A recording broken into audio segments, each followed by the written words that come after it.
The BBC has been told that sports car maker Lotus is considering ending production in the UK and setting up a new plant in the USA. The move would put 1,300 jobs at risk at its site in Norfolk. Lotus refused to comment when asked about any plans. It comes after production was temporarily suspended following the introduction of tariffs on cars imported to the US. In Hungary, tens of thousands of people have taken part in the Budapest Pride March, disobeying a government ban on the event. Changes in the country's legislation by the Prime Minister Viktor Orban's Conservative government restricts gatherings that support the public promotion of gay culture. Police were told not to break up the march, but attendees were warned about the legal consequences of participating. Cocaine with a street value of almost £100 million has been seized by Border Force officers. The shipment was intercepted when it arrived on a ship from Panama at London Gateway Port. The drugs, which were hidden in 37 large containers, weighed 2.4 tonnes. It's the sixth largest cocaine seizure in UK history, according to the Home Office. Our headlines.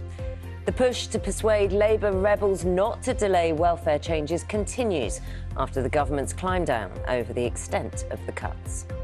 I want to get this right, so I want to bring people with us, and therefore we've made adjustments.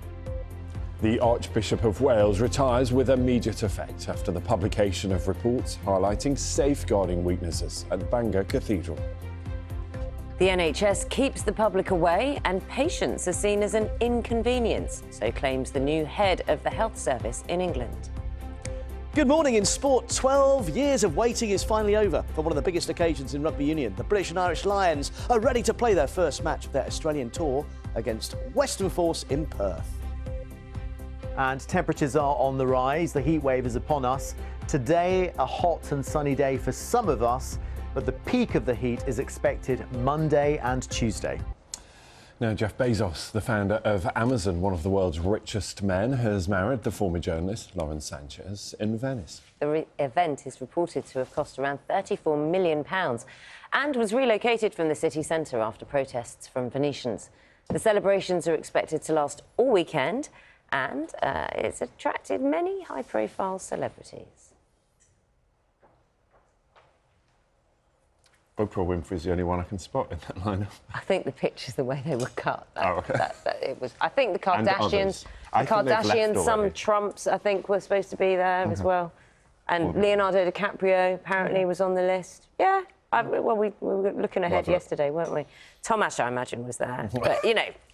Let's have a look at the front of today's newspapers. And love and dignity in the face of such evil. That's the Daily Mirror's headline today. It leads with a tribute to Daniel Anjorin from his father after the schoolboy's killer was jailed for 40 years. Dr. Ebenezer Anjorin said his son was a kind and generous spirit. The NHS's new boss has criticised the health service, as you've been hearing on the programme, for viewing patients as an inconvenience and building mechanisms to keep them away. The Daily Telegraph reports that in an interview, the Samaki has said that the NHS has made it really difficult for patients to get the care they need. The Times is focusing on plans to rewire the health service, and pay for doctors and nurses will be linked to patient satisfaction and a hospital's ability to bring down waiting lists, the paper reports. And finally, Britain will bake in 36-degree heat. That's the headline on the Daily Express. The paper says sweltering temperatures on Monday could make it the hottest June day ever.